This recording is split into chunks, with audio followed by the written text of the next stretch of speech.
리플 분석 시작하겠습니다. 리플 어제 움직임 말씀을 좀 드리면요. 리플 어제 해당 추세까지 반등이 나왔다가 결국에는 추세의 저항을 맞고 하락하는 모습 이후에 비트가 상승을 만들어내면서 리플도 같이 상승하는 모습을 보여줬는데요. 그래서 결국에 이 기울기에 대한 추세까지 돌파를 하는 모습을 보여줬습니다. 하지만 돌파 이후에 큰 상승을 만들어내지 못하고 결국에 지지받지 못하면서 다시 지금 아래로 내려오면서 이탈이 나오고 결국에 해당 부분에 대한 저항을 받고 있는 단기적인 모습입니다.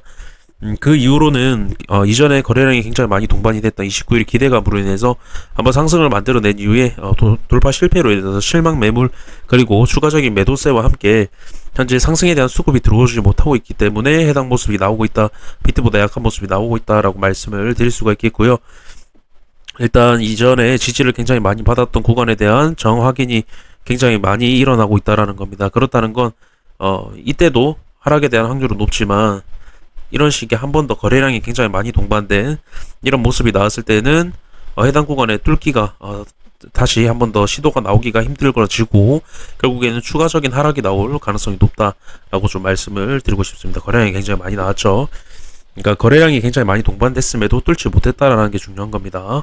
그래서 제가 말씀을 드리는 게요. 일단 리플 같은 경우에 굉장히 제가 중요한 추세라고 말씀을 드립니다. 해당 추세만 넘는다라고 하면 해당 추세의 상단 부분, 즉 이 큰 채널의 상단 부분까지도 돌파를 시도를 해볼 수 있는, 즉 더 큰 상승을 만들어낼 수 있는 굉장히 어떤 큰 상승과 큰 하락의 기로라고 말씀을 제가 드리는데요.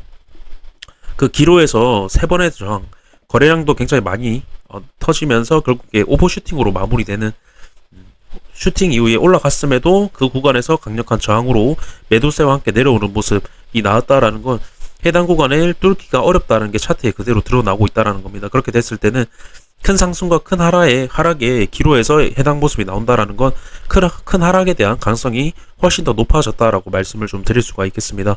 그래서 결국에는 현재 비트가 상승을 만들어냄에도 불구하고 리플은 굉장히 약한 모습을 보여주고 있다라는 겁니다. 그렇게 좀 말씀을 드리고 싶고요. 비트 잠깐 말씀을 드리면요. 비트가 어제 상승을 만들어내면서 리플도 약 반등이 나왔었는데요. 지금 일단 비트 같은 경우에 좀 말씀을 드려보면요. 일단 일봉상에서의 상승 추세에 대한 이탈에 대한 저항을 확인을 했고, 추가적으로 지금 삼각수렴에 대한 돌파가 나오면서 이전에 저항을 확인했던 구간까지 지금 올라온 상태인데요. 지금 보시면 비트 같은 경우에는 굉장히 강한 모습 보여주면서 이전에 기울기가 약화가 됐던 구간까지 돌파가 나오면서 추가적인 상승이 나왔습니다. 하지만 지금 굉장히 이 구간은 굉장히 강한 저항 라인, 이전에 굉장히 지지를 많이 받았고 큰 하락이 나왔던 이탈 시에 큰 하락이 나왔던 굉장히 중요 지지 구간이었던 구간에 대한 이탈이 나오면서 강력한 저항 라인으로 지금 자리를 잡았는데요. 굉장히 지금 그래서 결국에 해당 구간에 지지를 받았다라고 보기는 어렵고, 그 이유에 대해서 좀 말씀을 드리면요. 일단 제가 리플 같은 경우 다시 좀 말씀을 드리겠습니다. 리플 해당 구간에서 좀 말씀을 드렸는데요. 해당 구간, 이 구간이 굉장히 강한 저항 라인이기 때문에 해당 구간보다 이 상승을 만들어냈던 상승 기울기에 대한 부분에 해당 추세보다 해당 구간이 강하기 때문에 결국에 해당 구간, 강한 추세에서 약한 추세를 깨는 그림이 나올 확률이 높다. 그래서 비트로 빠질 확률이 높다라고 제가 말씀을 드렸는데요. 지금 비트를 보시면 비트 같은 경우에 해당 돌파가 나왔던 추세보다 해당 28점 중후반대, 초중반대 해당 구간 28에서 29K가 되겠죠. 해당 구간이 굉장히 강한 저항 라인이라는 겁니다. 그렇기 때문에 해당 추세보다 해당 구간이 강하기 때문에 해당 구간에 지지가 이루어졌다라고 보기는 어렵다라는 겁니다. 아까도 리플에서 보셨겠지만 바로 빠지는 모습, 그렇기 때문에 여전히 지지를 받았다라고 보기 어렵고, 제가 이 부분을 제 관점과 해당 이제 코인이스에서 나왔던 부분 좀 말씀을 드리면요.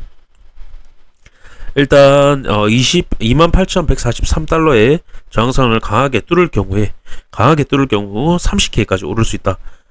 이 구간은, 그러니까 이 해당 고점을 뚫을 경우에는 이 추세까지 오를 수 있다라는 말인데요.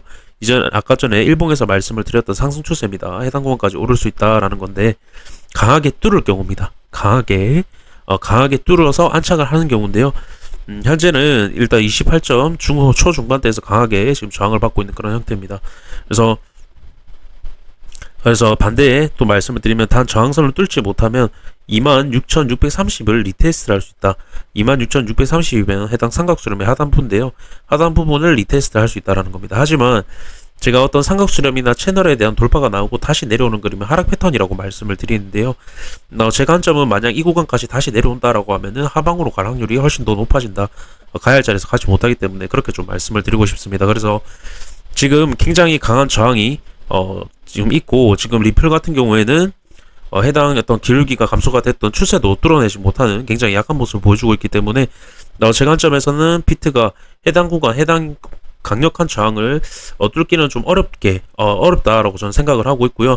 약간 리플에서도 말씀드렸지만 어떤 강한 추세가 약한 추세를 깨는 그림이 굉장히 많이 나오기 때문에 1차적으로는 강한 수급이 동반이 되지 않는 이상, 그리고 추가적으로 해당 구간에서 강한 돌파가 나오지 않는 이상 해당 강한 추세가 약한 추세를 깨는 그림 나올 확률이 굉장히 높기 때문에 자, 결국에는 지지받지 못하고 다시 수렴안으로 들어가는, 여기서 말하는 26,630에 대한 리테스트 과정을 저는 보고 있는 거고요. 그렇게 됐을 때는 리플이 현재 비트보다 약한 상황이기 때문에 약한 상황일 때 비트가 다시 하락을 하면 추가적으로 비트보다 더 많이 빠질 수 있다라는 걸 좀 말씀을 드리고 싶습니다.